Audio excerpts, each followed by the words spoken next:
Good morning. Our sadness is certainly tempered by the fact that Mary lived a wonderful long life. And so we gather this morning to do something that is uniquely human. Other things that live and die do not honor their dead, but we do. We go the distance with our deceased because how we treat our dead loved ones is one way we respect and honor life. And all of you know better than I that Mary lived a wonderful life, a life of love and wonder. And throughout that life, she was surrounded by people who cared for her and for whom she cared. For 95 years, imagine that, 95 years, she graced our world with her kind spirit and blessed so many. And some of you here have something she painted or sewed. She was gifted with her hands and generous with her things. Just about everyone here probably received one of her handmade Christmas cards. Sometimes handmade Christmas cards are a little dorky, but not Mary's. They were eloquent and beautiful works of art, something you always look forward to receiving, something you will always cherish. And then when you watch the news, picture Mary doing the same thing, how well informed she always was. And even though she had deep, deep conviction, she never attacked anyone for what they believed. Wouldn't the world be a better place if more people were like that? I love, too, her positive spirit and that beautiful smile that always filled her face. And she had her priorities right, family and friends more important than any worldly possession. So this morning we come mostly to celebrate and to remember. I know that sadness has visited all of us, but more than sadness, it is gratitude that beckons us here this morning. For we are thankful for Mary's life, her love, her friendship has blessed all of us. And for that, we will always be thankful. Please join me in a word of prayer. So many amazing and different thoughts come to mind when we think of Mary. What a wonderful and amazing life she lived. Individually, we take a moment and let thoughts and memories, pictures and images come to mind.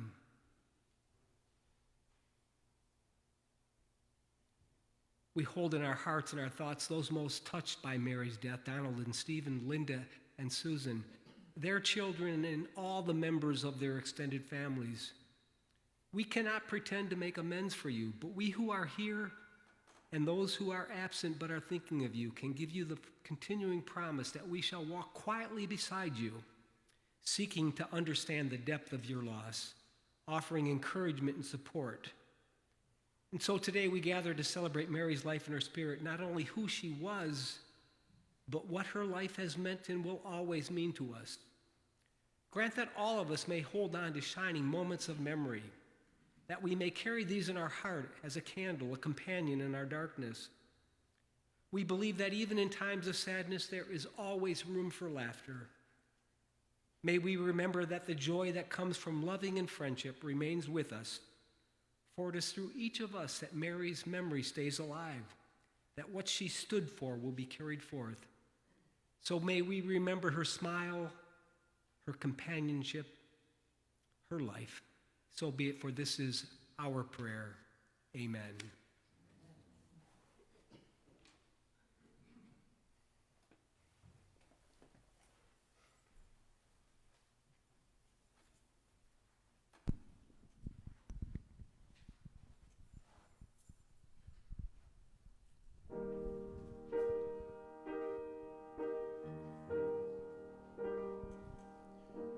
When I am down and oh, my soul so weary, when troubles come and my heart burdened be, then I am still and wait here in the silence until you come and sit a while with me. You raise me up so I can stand on mountains. You raise me up to walk on stormy seas. I am your shoulders. You raise me up to more than I can be.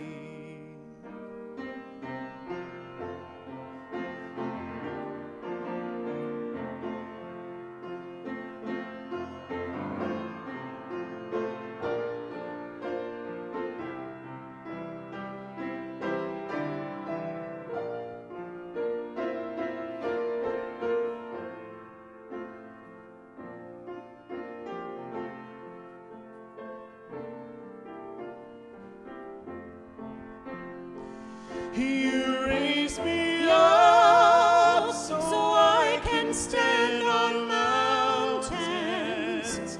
You raise me up to walk on stormy seas. I am so strong when I am on your shoulders. You raise me up to more than I can be. You raise me up to more than I can be.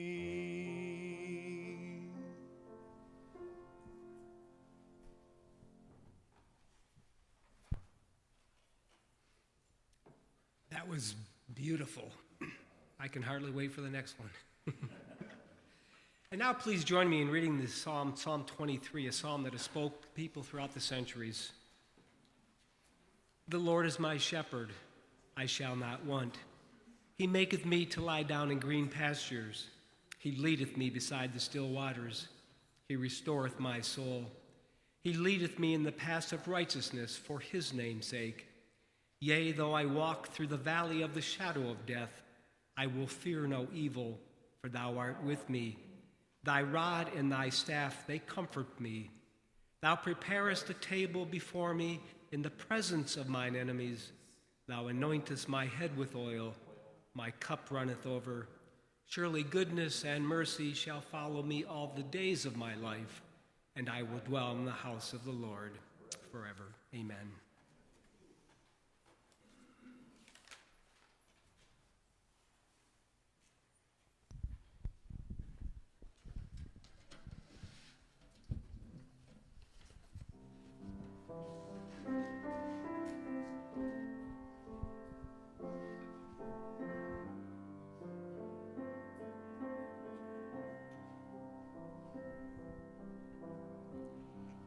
Must have been cold there in my shadow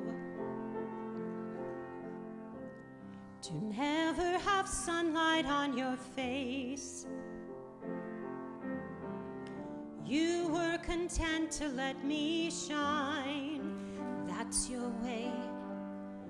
You always walked a step behind.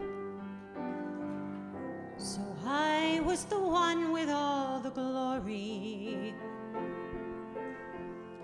while you were the one with all the strength. A beautiful face without a name for so long, a beautiful smile to hide the pain. Did you ever know that you're my hero? And everything I would like to be. I can fly higher than an eagle, 'cause you are the wind beneath my wings.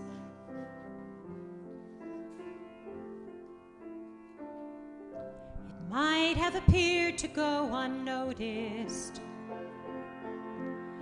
but I've got it all here in my heart. I want you to know I know the truth. Of course I know it. I would be nothing without you. Did you ever know that you're my hero? And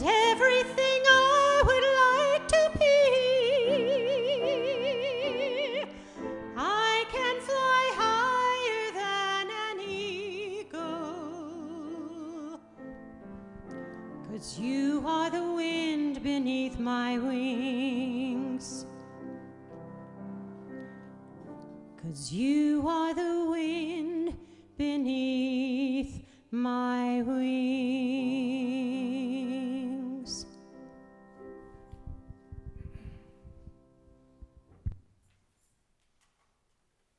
Thank you. That was beautiful. And now sons Donald and Steve will share some thoughts with us about their mom.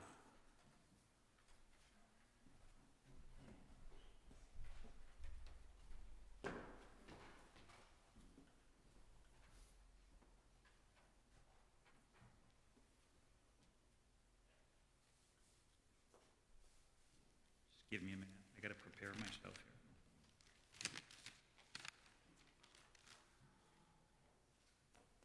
Kind of hard to follow that up after this beautiful presentation. Good morning.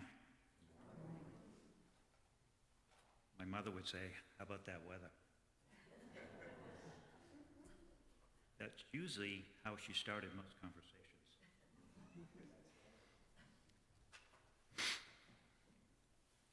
I'd like to thank everyone for coming to celebrate my mom's life. Mary Louise Haywood Saint Gelais. I'd like to share with you what made my mother so special to many people. Too numerous to name them all, but these are some of the most relevant attributes of my mother. My mom beamed with grace. She was by far a caregiver to all, thoughtful, kind, and very considerate of other people. She was genuinely interested in what you were feeling. She was non-judgmental and accepting of all. Mom had a very warm, loving smile that would radiate across the room. She was open-minded about various topics, from politics to religion, but never would tip her hand. She had many interests that would fill your day with activities, from her paintings to crocheting, knitting, and she was a voracious reader. She was a volunteer at Laconia Concord Hospital for a number of years, knitting baby mittens, booties, and bonnets. Mom was a peacemaker within the family, but never wanted the attention focused on her and always expressed her independence.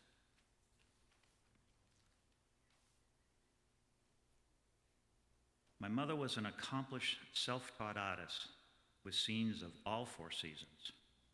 Her most favorite was the winter after a fresh snowfall. While growing up, our mother was a phenomenal baker and would always make sure there was something sweet daily for us to have at mealtime. My most special memory of my mom was, upon coming home from school, on many occasions, there would be warm, fresh donut holes for us to snack on. She would save the batter bowl for whoever came home first. I can still see her smiling as we indulged on that batter. As a family, we were blessed to have Mom. She gave us all 95 years of unconditional love. I have a poem called "She Is Gone" by David Harkins. You can shed the tears that Mary is gone, or you can smile because she lived. You can close your eyes and pray that Mom will come back, or you can open your eyes and see all that she has left. Your heart can be empty because you can't see her, or you can be full of the love that she shared. You can remember her only that she is gone, or you can cherish her memory and let it live on. When Mom took her final journey, I know that my brother Michael was there to meet her with open arms. Upon grasping her hand, he asked her, "Where are the O. Henry bars?" Some of you will know that little story, some of you will not. But my mother, as I said, was a phenomenal baker, but most of us kids enjoyed her O. Henry bars. And my brother Michael, especially, it was always a request of his when he came home that my mother would make him a batch of O. Henry bars, and it was only for him. He would bring them home, and her two sons and wife will attest to this, that he would hide them because he did not want to share those O. Henry bars with anybody.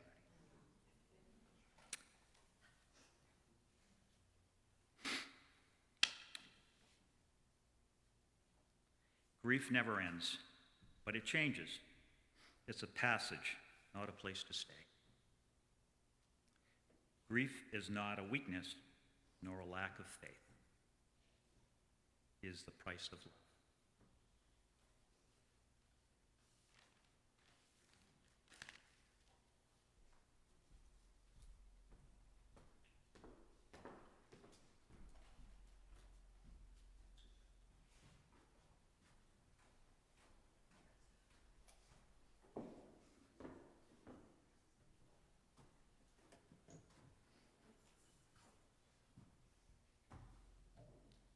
Is that not a great picture of her or not?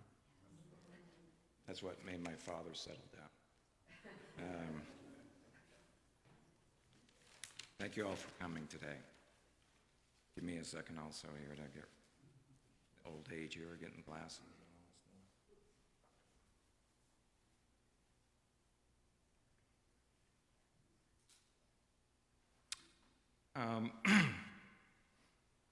My son Kyle, who's not here today and wasn't able to make it and was very saddened by that, but he sent me a text just before we left to come out here, and I'd like to read it to you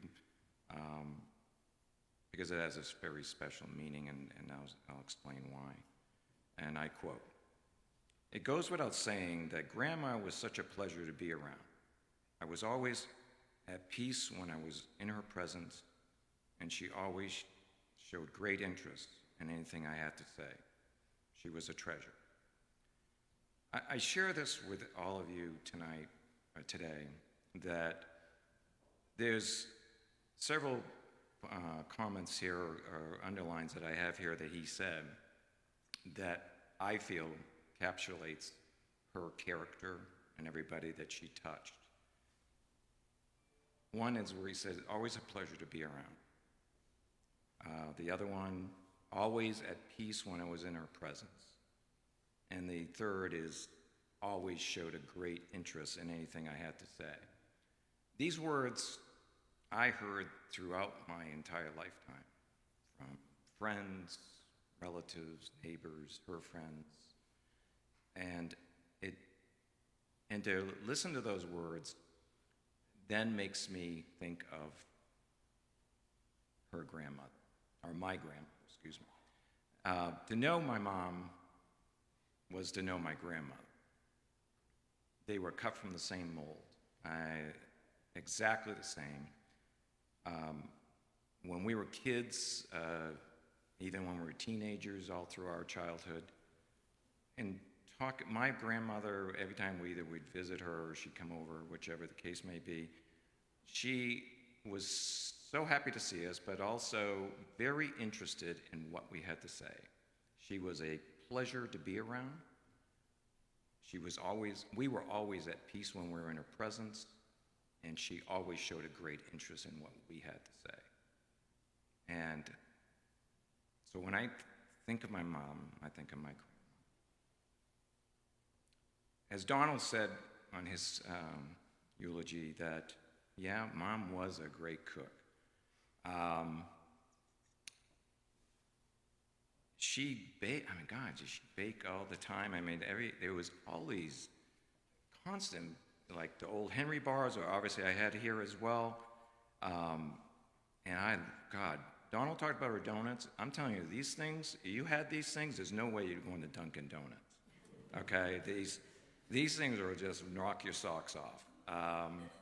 In fact, when I was always bugging her to make the donuts, and every time I'd sit there and say, "Come on, Mom, can you make the donuts?" And she'd go like this, and obviously they were a lot of work. I'd never made them myself, but I'm sure they were. The other thing that she also made that I loved, and I know Donna loved, in fact, and I think the rest of the family did, we had a garden, so they were producing all kinds of vegetables and so forth. And one of the abundance of vegetables that they did produce was green beans. And she would take those green beans, and of course, have just a ton of them, and then she'd break them up, of course, and then she put them in a big pressure cooker with a big chunk of salt pork and just a little bit of water, and then, of course, have a pressure. Now, I don't know if any of you have had these things before, but they are like sinful. I mean, when you cook that in a pressure cooker, it pushes all the salt pork flavor into the beans, so that when you're eating those things, Donald and I used to sit there and say, that's all we want to eat. We don't even want to have it or anything else. We just make a meal off these things. They were just wonderful. She also, when we were, always made sure we had 3 meals a day. I mean, we'd get up in the morning, we're all not very much awake. Of course, she was very cheerful and awake and everything, and say, "Would you like me to make you breakfast?" And we go, but she would always be prepared to do that. And then at lunchtime, if we came home for lunch, she had a full platter of everything there for us to eat. Then at dinner time, always a full course meal. Every day, 7 days a week. It was that way. In fact, my friends, I always had a lot of friends that would come over to the house because we lived on the lake, so obviously like swimming and fishing and all that other stuff that we would do. So they would come over and they would make a beeline for my mother's baked goods. Now, I don't know if their mothers were good bakers or not, I really don't know.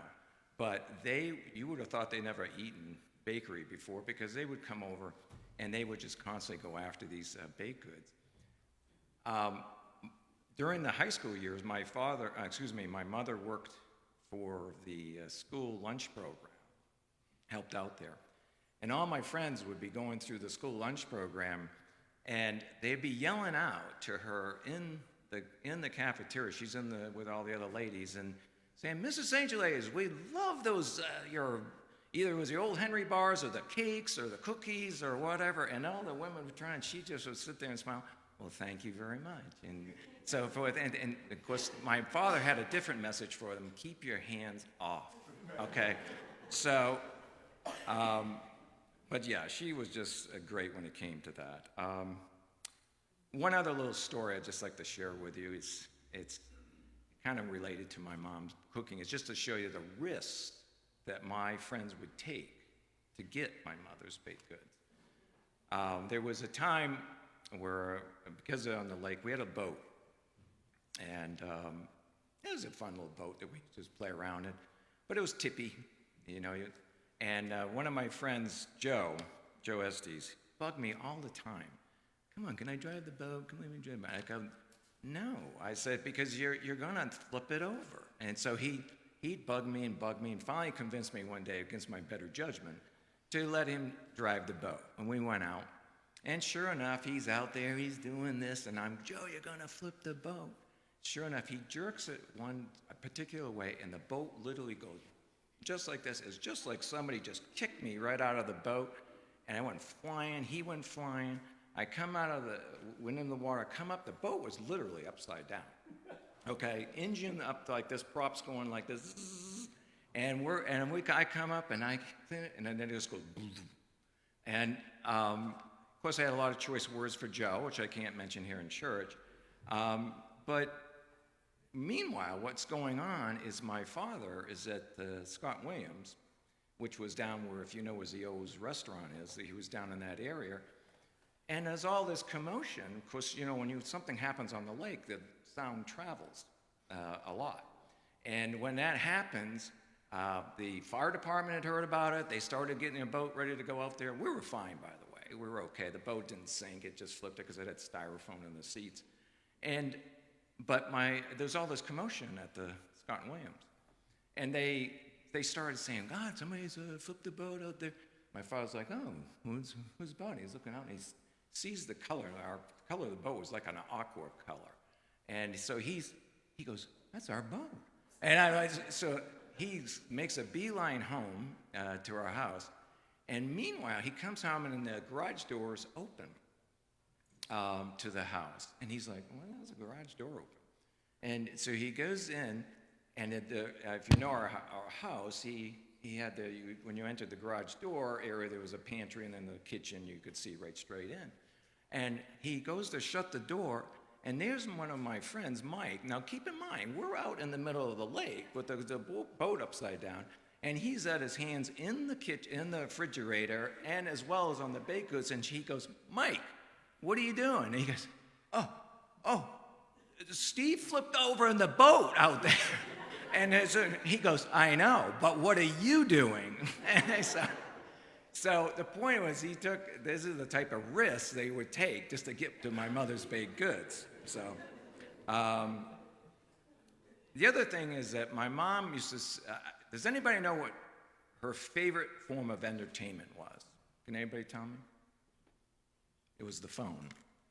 She would always tell me that's the phone. And we would, of course, I would talk with her at least once a week, if not twice, but because of the time difference, it was kind of hard. But when we talk, we would, talk about anything. I mean, as Donald said, she would talk about politics. Of course, the first thing is always the weather. Absolutely. You got to get that out of the way.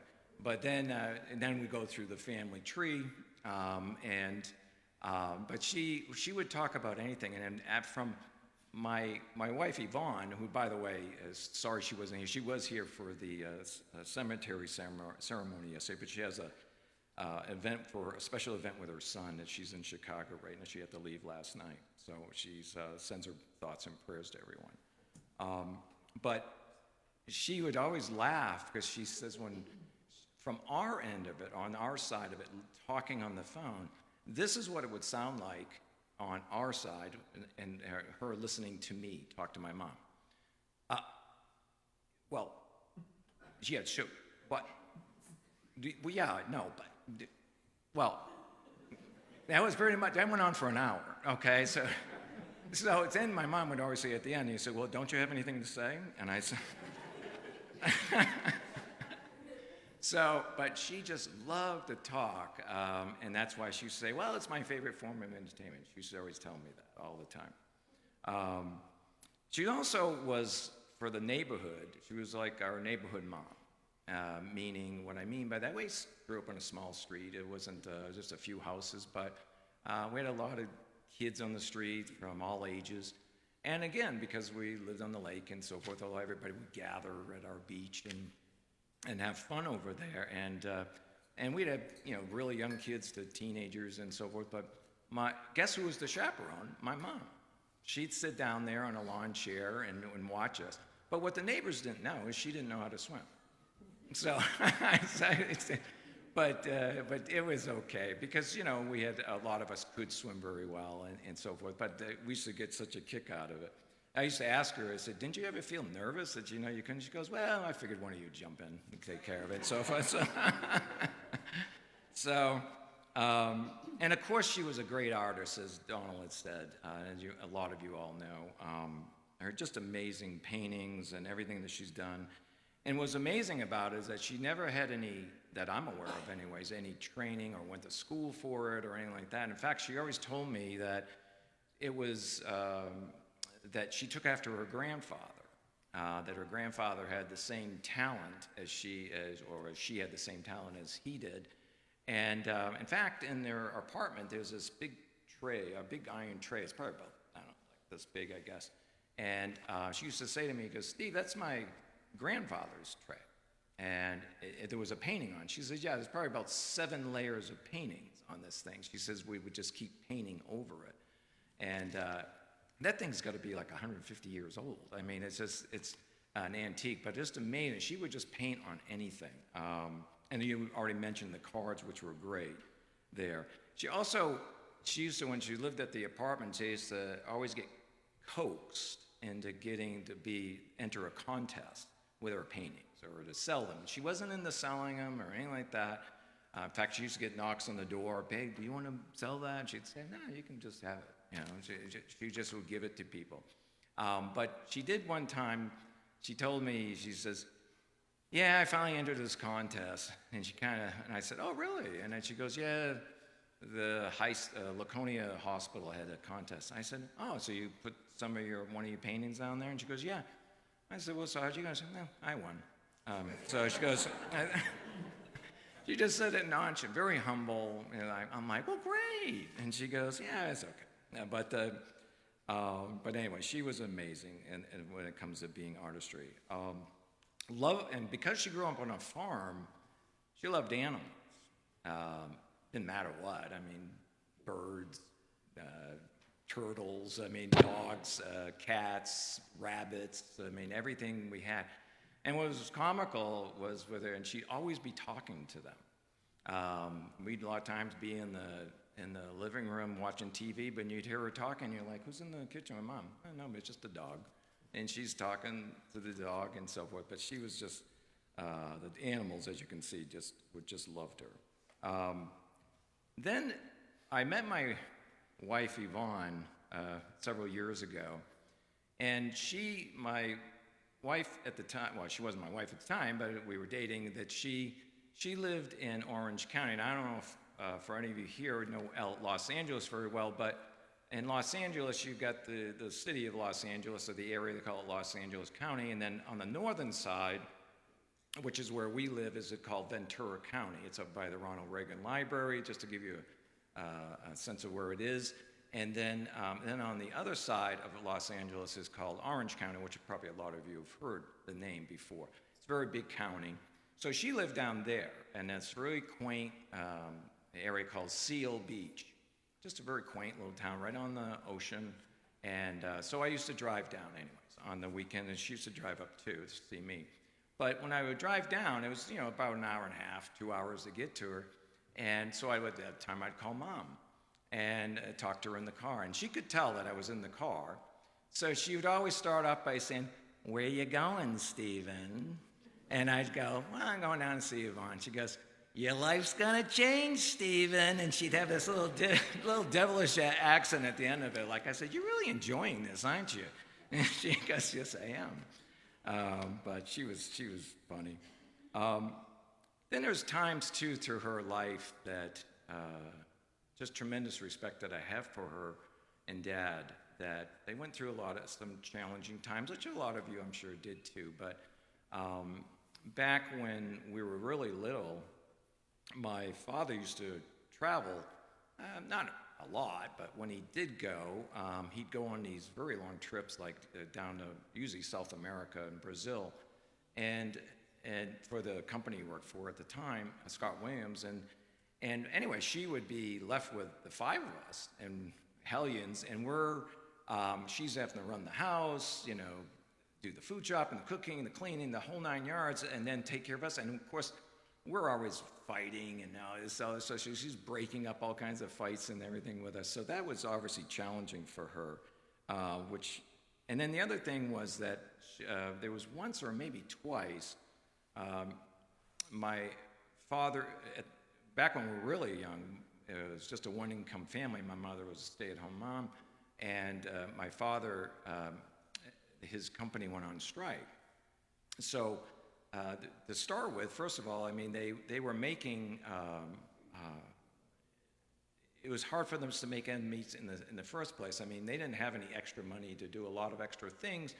We lived a nice, comfortable life, but everything went towards, putting a roof over your head, clothes on your back, food on the tables type of thing. And so when you had a strike happen, it's not like they had money sitting in the bank that they could say, we'll just live off our savings or whatever. And a strike is, you may get a third of your pay or something like that from the union.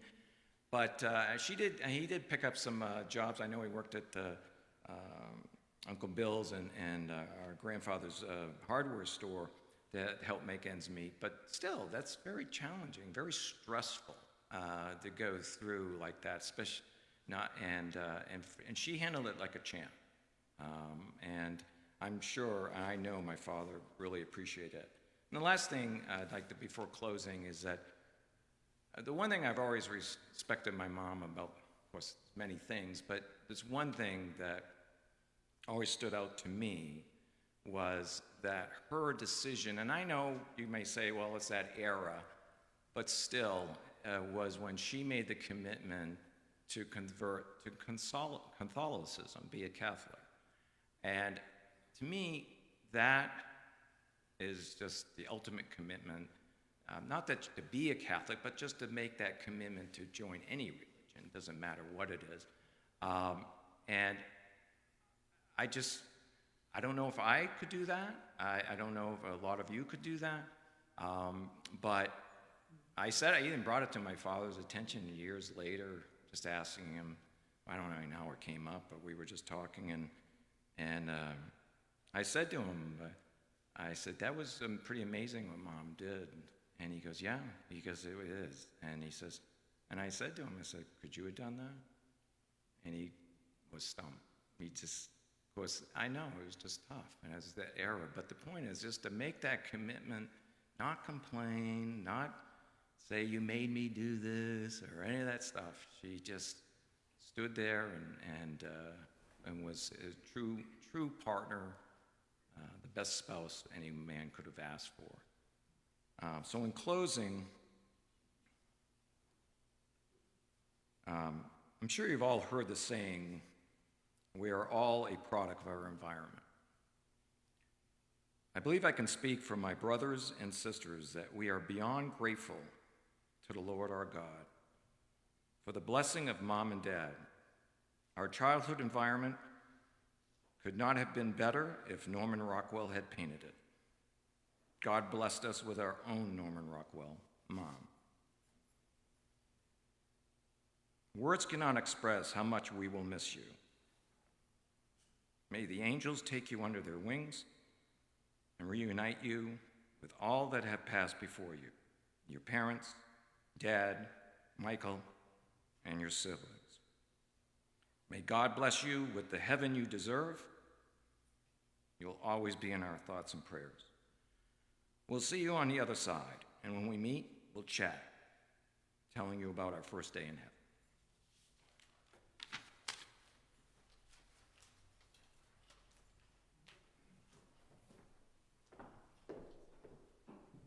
Thank you, Donald and Stephen. That was wonderful. Would anyone else care to share a thought, memory?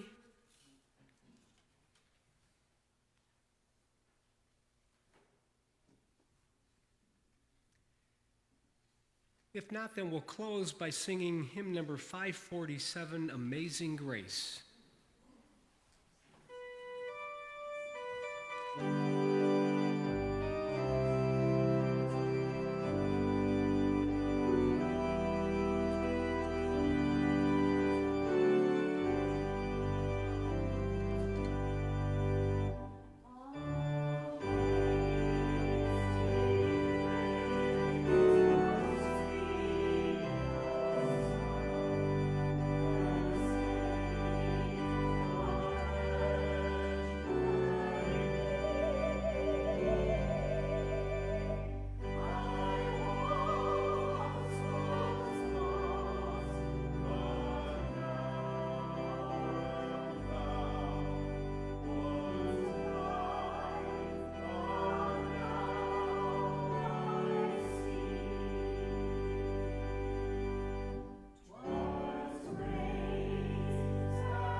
Now I just invite you to close your eyes.